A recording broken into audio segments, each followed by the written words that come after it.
നമ്മുടെ മുതിര ഉണ്ണിത്തണ്ട് വെച്ചിട്ടുള്ള ഉപ്പേരിക്കുള്ള വലിയ ഉള്ളി, ഒരു വലിയ ഉള്ളി, 3 പച്ചമുളക്, കരിവേപ്പിൻ്റെ ഇല എടുത്തിട്ടുണ്ട് കേട്ടോ. ഇനി നമ്മളിത് ഒരു പാൻ വെച്ചിട്ട് അതിൽ വെളിച്ചെണ്ണ ഒഴിച്ചിട്ട് എന്നിട്ടാണ് ഉപ്പേരി ഉണ്ടാക്കുക. അപ്പോൾ ഉണ്ണിപ്പിണ്ടിയൊക്കെ വൃത്തിയാക്കി നാരൊക്കെ കളഞ്ഞിട്ട് വെച്ചിട്ടുണ്ട് കേട്ടോ. കാണിച്ചു തരാം. ഇപ്പം നമ്മുടെ പാൻ അടുപ്പത്ത് വെച്ചിട്ടുണ്ട്. ഇനി അതിലേക്ക് കുറച്ച് വെളിച്ചെണ്ണ ഒഴിക്കുന്നുണ്ട് കേട്ടോ. നമ്മൾ വെളിച്ചെണ്ണയിൽ തന്നെ ഉണ്ടാക്കണം. കുറച്ച് വെളിച്ചെണ്ണ ഒഴിച്ചിട്ടുണ്ട്. അപ്പോൾ ഇത് ചൂടാകുമ്പോഴേക്കും എന്താണ് ഇന്നത്തെ സ്പെഷ്യൽ എന്ന് ചോദിച്ചില്ലേ, അപ്പം അത് ഇന്ന് ഞാൻ എല്ലാവർക്കും വേണ്ടി ഒരു 4 വരി പാട്ട് കൂടെ പാടുന്നുണ്ട് കേട്ടോ. പൊന്നുരുക്കും പൂക്കാലം നിന്നെ കാണാൻ വന്നു,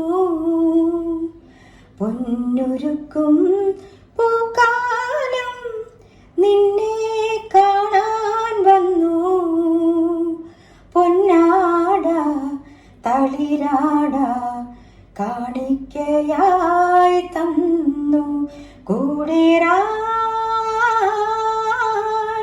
പ്രാവെല്ലാം പാറിപ്പോകേ. Thank you. എൻ്റെ ഒരു 4 വരി പാട്ടും കൂടെ കേട്ട് ബോറടിച്ചു. അപ്പോൾ ഇനി ഇടയ്ക്ക് എൻ്റെ ഇതിൽ കൂടെ കുറച്ച് പാട്ടും കൂടെ ആഡാകും കേട്ടോ ചിലതിൽ.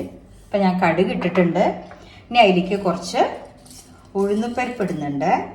അത് രണ്ടും ഒന്ന് മൂത്ത് വരട്ടെ കേട്ടോ.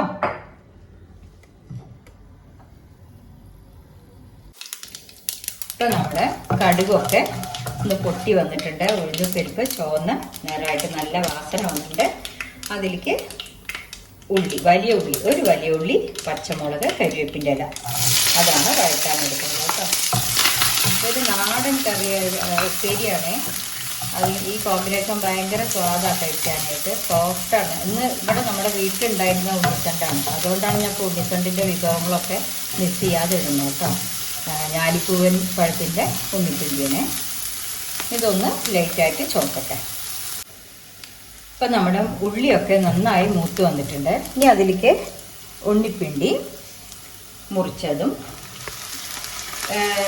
ഇതില്ലേ മുതിര വേവിച്ചത്, അത് വറുത്ത് തന്നെ വേവിക്കണേ. പച്ച ഇട്ടഴിച്ചാൽ അതിന് വാസന ഉണ്ടാവില്ല. മുതിര വേവിച്ചത് ഇട്ടിച്ചാൽ നല്ല വാസനയാണ്. അപ്പോൾ ഇത് വെന്തതാണ്. ഉള്ളിപ്പിണ്ടിക്ക് വളരെ വലിയ വേവ് വേണ്ട. അത് രണ്ടും കൂടെ ഒന്ന് കുറച്ച് നേരം അടച്ചു വെച്ചാൽ അതിൽ വെന്തോളൂ കേട്ടോ. അപ്പോൾ രണ്ടും കൂടെ ഇട്ടിട്ടുണ്ട്. ഒന്ന് ഇളക്കി, വെള്ളമൊന്നും ഒഴിക്കണ്ട, ഈ വേവിൽ തന്നെ ആയിക്കോളും. ഉപ്പ് നമ്മൾ നോക്കിക്കോളൂ. മുതിരയിൽ ഉപ്പ് ചേർത്തിട്ടുണ്ട്. മഞ്ഞൾപ്പൊടി ഇട്ടിട്ടില്ല. വേണമെന്നുണ്ടെങ്കിൽ ഇടാം കേട്ടോ. ഞാൻ ഇട്ടിട്ടില്ല. അത് മുതിര വേവിക്കുമ്പോൾ അതിലിട്ടിരുന്നു. അല്ലാണ്ട് ഉണ്ണിപ്പിണ്ടിക്ക് തന്നെ മഞ്ഞൾപ്പൊടി ഇട്ടിട്ടില്ല. ഉപ്പ് നോക്കിക്കോളൂ. പോരെങ്കിൽ ഇട്ടാൽ മതി കേട്ടോ. ഇനി ഇതൊന്ന് അടച്ചു വെച്ചിട്ട് വേവിക്കുക. നന്നായിട്ട് വെന്തെടുക്കട്ടെ.